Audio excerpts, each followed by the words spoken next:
নমস্কার বন্ধুরা, আজ আমি বানাবো কাঁঠাল দানার একটি দুর্দান্ত স্বাদের রেসিপি। এই রেসিপিটি থাকলে গরম গরম ভাত কিংবা রুটি কিংবা পরোটা সবার সাথেই পুরোপুরি জমে যাবে। এতটাই টেস্টি হয় এই রেসিপি। যারা কাঁঠাল দানা খেতে একদমই পছন্দ করে না তাদের এই রেসিপিটি একবার হলেও বানিয়ে দিতে পারেন, দেখবেন চেয়ে চেয়ে খাবে। এতটাই টেস্টি হয় কাঁঠাল দানার এই রেসিপিটি। বন্ধুরা, আর দেরি না করে রেসিপিটি দেখে নিন। রেসিপিটি বানানোর জন্য এখানে আমি আমার প্রয়োজন মতো কাঁঠাল দানা নিয়ে নিয়েছি। কাঁঠাল দানার যে সাদা খোসাটা থাকে সেই খোসাগুলো সমস্ত ছাড়িয়ে নিয়েছি। কাঁঠাল দানার ওপরে যে লাল পাতলা আস্তরণটা আছে এটা সমেতই কিন্তু আজকের এই রেসিপিটি বানাবো। প্রথমে একটি প্রেসার কুকার নিয়ে নিয়েছি, তার মধ্যে কাঁঠালের দানা বা বীজগুলো দিয়ে দিচ্ছি। কাঁঠালের বীজগুলো প্রথমে খুব ভালোভাবে কুকারে সিদ্ধ করে নেব, কারণ কাঁঠালের বীজ সিদ্ধ হতে অনেক টাইম লাগে, কড়াতে অনেক বেশি টাইম লাগবে। তো সেই জন্য কাঁঠালের বীজগুলো কুকারে দিয়ে দিলাম। কুকারে দিয়ে দেওয়ার পর পরিমাণ মতো জল দিয়ে দিলাম আর স্বাদ মতো লবণ দিয়ে দিলাম। লবণ দিয়ে 3 থেকে 4টে সিটি দিয়ে নেব, যাতে কাঁঠালের বীজগুলো খুব সুন্দরভাবে নরম হয়ে যায়। তো হওয়ার পর কাঁঠালের বীজগুলো আপনাদের দেখাচ্ছি। দেখুন কাঁঠালের বীজগুলো ফেটে ফেটে গেছে আর খুব সুন্দরভাবে কাঁঠালের বীজগুলো নরম হয়ে গেছে। ওদিকে গ্যাসের ওভেন জ্বালিয়ে কড়াই বসিয়ে দিয়েছি আর কড়াইতে দিয়ে দিলাম পরিমাণ মতো সর্ষের তেল। আজকের রান্নাটি আমি সর্ষের তেলে করছি, আপনারা চাইলে সাদা তেলেও করতে পারেন। তেল ভালোভাবে গরম হয়ে গেলে দুটো মিডিয়াম সাইজের আলু এই রকম ডুমো ডুমো করে কেটে দিয়ে দিলাম। প্রথমে আলুগুলো লবণ দিয়ে খুব ভালোভাবে ভেজে নেব, যাতে আলুর ভিতর লবণটা খুব ভালোভাবে ঢুকে যায়। লবণের সাথে সামান্য হলুদও দিয়েছিলাম। লবণ হলুদ মিশিয়ে আলুটা খুব সুন্দরভাবে প্রথমে ভেজে নেব। গ্যাসের ফ্লেম মিডিয়ামে রেখে আলুগুলো দেখুন ভেজে নিচ্ছি। যখন হালকা ব্রাউন কালার করে ভাজা হয়ে যাবে তখন এক এক করে আলুগুলো একটি পাত্রে উঠিয়ে নিচ্ছি।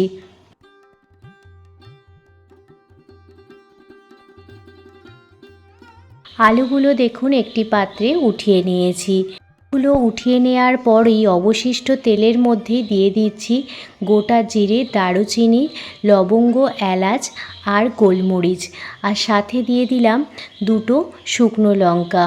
ফোড়নটা প্রথমে ভালোভাবে ভেজে নিতে হবে। থেকে যখন খুব সুন্দর একটি সুগন্ধ বের হতে শুরু হবে তখন এর মধ্যে দুটো মিডিয়াম সাইজের পেঁয়াজ মিক্সার গ্রাইন্ডারে বেটে নিয়েছিলাম আর সেটি দিয়ে দিলাম। কাঁঠাল দানার এই রেসিপিটি এতটাই টেস্টি হয়, একবার না বানালে বিশ্বাসই করবেন না। পেঁয়াজটা খুব ভালোভাবে ভেজে নিতে হবে, যতক্ষণ না পর্যন্ত পেঁয়াজের কাঁচা গন্ধ দূর হয়ে যায় ততক্ষণ পেঁয়াজটা খুব সুন্দরভাবে ভেজে নিতে হবে। ঘরোয়া কিছু মশলা দিয়েই এই কাঁঠাল দানার রেসিপিটি তৈরি হয়ে যায়, কিন্তু খেতে হয় অসাধারণ।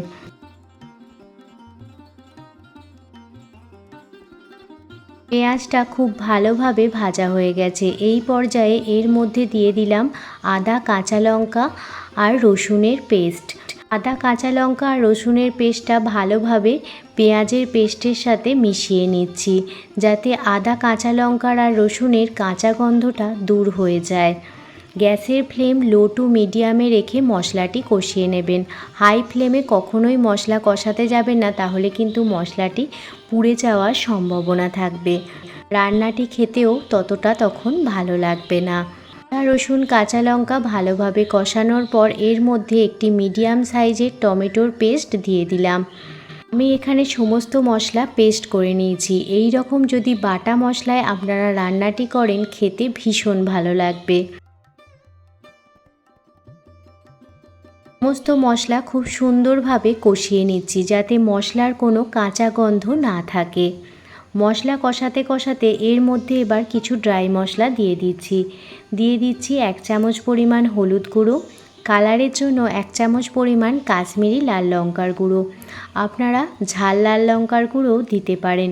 স্বাদ মতো লবণ দিয়ে দিলাম আর স্বাদের ব্যালেন্সের জন্য সামান্য পরিমাণ চিনি দিয়ে দিলাম।